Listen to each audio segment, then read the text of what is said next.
You may be tempted to try and avoid using the brakes as much as possible, but there are two separate and equally important uses for the brakes in a rally car. The most obvious use is to slow down to a speed at which the car can take the next corner without crashing. The second, less obvious reason is to manage weight transfer before, during, or even after cornering. Applying the brakes transfers more of the weight of the car over the front wheels, pressing the tyres against the road, giving them increased grip. The trade-off is that the rear tyres have less of the car's weight applied to them, resulting in less grip. Slowing the car down should only be done while the car is moving in a straight line. All four wheels don't need to be pointing forward, but the direction of travel should be as straight as possible. You should apply the maximum braking force without the front wheels locking. Depending on the corner you're approaching, you may need to partially lock the rear wheels to induce oversteer. Judging braking points correctly allows you to brake smoothly and continuously until the turn-in point, where you can release the brake and turn for the corner.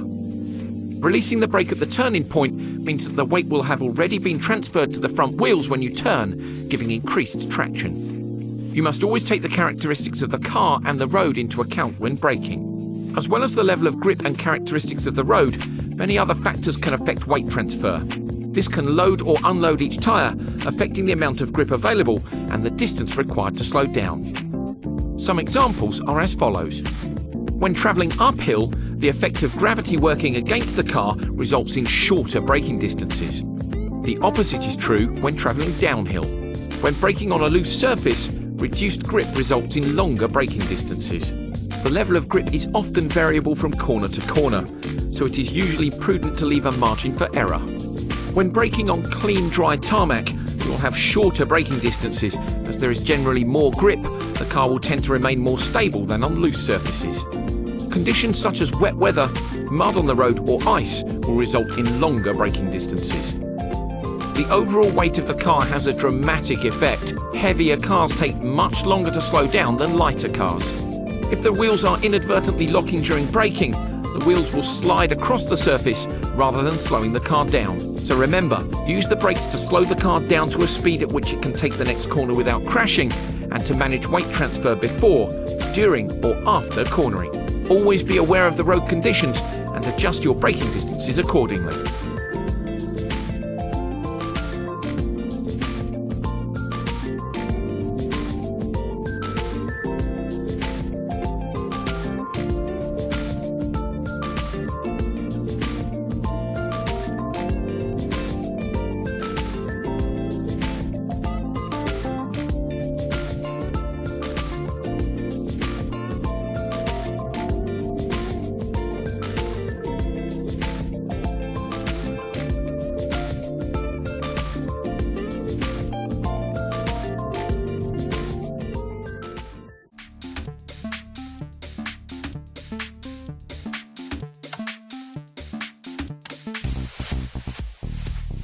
The term left foot braking is often misunderstood as simply using your left foot rather than your right foot to operate the brake pedal. While that fact is true, it only scratches the surface in explaining the technique. If braking, accelerating and steering are the tools used to manage weight transfer, left foot braking is the tool for fine adjustment. Using your left foot on the brake pedal and your right foot on the accelerator has a number of advantages. The amount of time taken between pressing the accelerator and brake pedals is significantly reduced compared to using your right foot only. This means that fractions of a second are saved every time you swap from accelerating to braking and back again. If you apply a small amount of brake force while accelerating, particularly in a front-wheel drive car, the load that the engine and drivetrain has to work against causes the differential to tighten.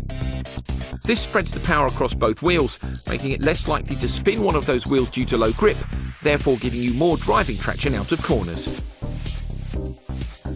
Weight transfer can be fine-tuned mid-corner by adjusting the amount of brake force versus the amount of throttle applied. A little more brake input transfers weight forward, giving more traction on the front wheels to help the car turn in. A little more throttle corrects oversteer if the car is sliding too much. The car can be balanced at the edge of traction throughout a corner using this method. Brake balance adjustment can be used in conjunction with left foot braking to tune the balance between understeer and oversteer. Some of these principles still apply if you use your right foot on the brake, but clearly the speed at which you can move between pedals becomes a factor. Cars that require the clutch to be engaged in order to change gear usually prevent the use of left foot braking for slowing the car down from high speed. However, the technique can still be applied through a corner. Remember, left foot braking allows you to quickly switch between acceleration and braking and is a fantastic technique for fine-tuning the weight transfer of the car.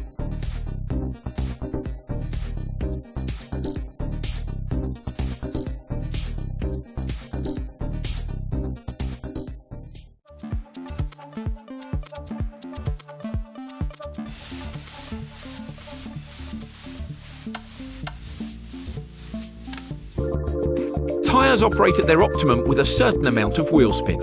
On gravel, wheel spin lets the tread of the tyre move the loose material on the road surface and puts the tyre in contact with the harder surface underneath, where the most grip can be found. However, excessive wheel spin prevents the tyres from achieving their maximum grip potential, and so it's not always appropriate to floor the accelerator. The technique used to combat excessive wheel spin is known as feathering the throttle and is used primarily when exiting a corner to achieve maximum grip and therefore acceleration. Instead of using the accelerator pedal as an on-off switch, you can modulate the throttle input to find the most grip.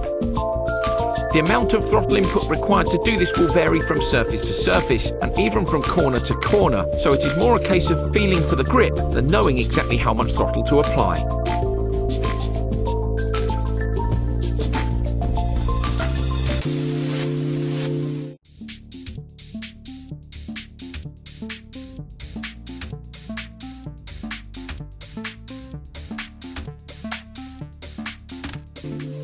As with braking, the inclination of the road ahead has an impact on the speed at which a car can accelerate.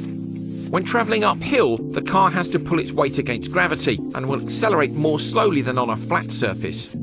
Travelling downhill will allow the car to accelerate more quickly. Perhaps less obvious is the effect of altitude on the car. At high altitude, such as the mountain ranges that rally stages and hill climbs often traverse, the car will have relatively less power than at lower altitude. Engines need air to burn fuel, and so if more air goes in, more fuel can go in and more power can be produced. As the air density reduces with altitude, power output also reduces. Bear this in mind when you are driving up Pikes Peak, as the change in altitude is one of the most dramatic in motorsport.